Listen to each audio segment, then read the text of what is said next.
بسم الله الرحمن الرحيم. ثم لننزعن من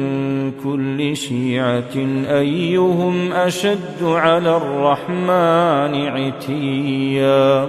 ثم لنحن أعلم بالذين هم أولى بها صليا وإن منكم إلا واردها كان على ربك حتما مقضيا ثم ننجي الذين اتقوا ونذر الظالمين فيها جثيا وإذا تتلى عليهم آياتنا بينات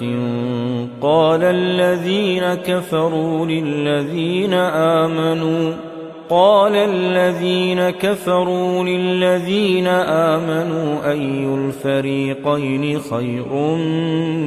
مقاما وأحسن نديا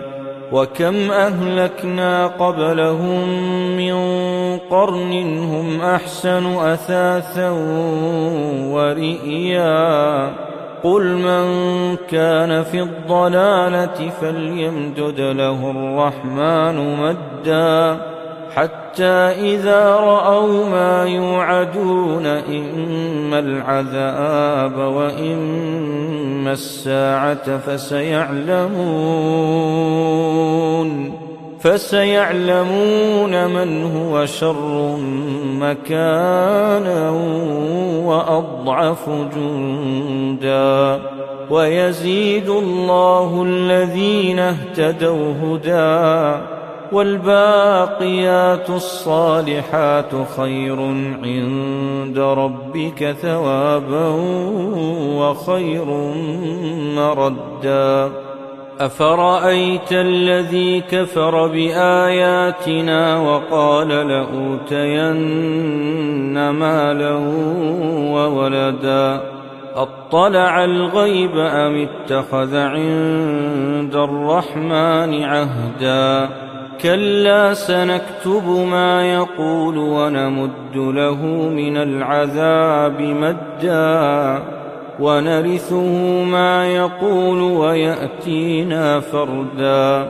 واتخذوا من دون الله آلهة ليكونوا لهم عزا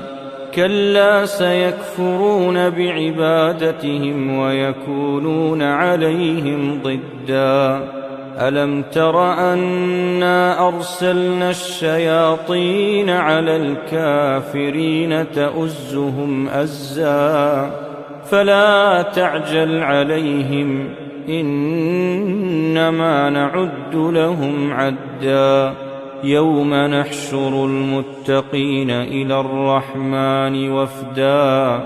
ونسوق المجرمين إلى جهنم وردا لا يملكون الشفاعة إلا من اتخذ عند الرحمن عهدا وقالوا اتخذ الرحمن ولدا لقد جئتم شيئا إدا تكاد السماوات يتفطرن منه وتنشق الأرض وتخر الجبال هدا أن دعوا للرحمن ولدا وما ينبغي للرحمن أن يتخذ ولدا إن كل من في السماوات والأرض إلا آتي الرحمن عبدا لقد أحصاهم وعدهم عدا وكلهم آتيه يوم القيامة فردا إن الذين آمنوا وعملوا الصالحات سيجعل لهم الرحمن ودا فإنما يسرناه بلسانك لتبشر به المتقين لتبشر به المتقين وتنذر به قوما لدا وكم أهلكنا قبلهم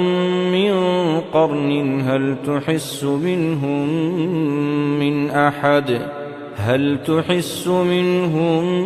من أحد أو تسمع لهم ركزا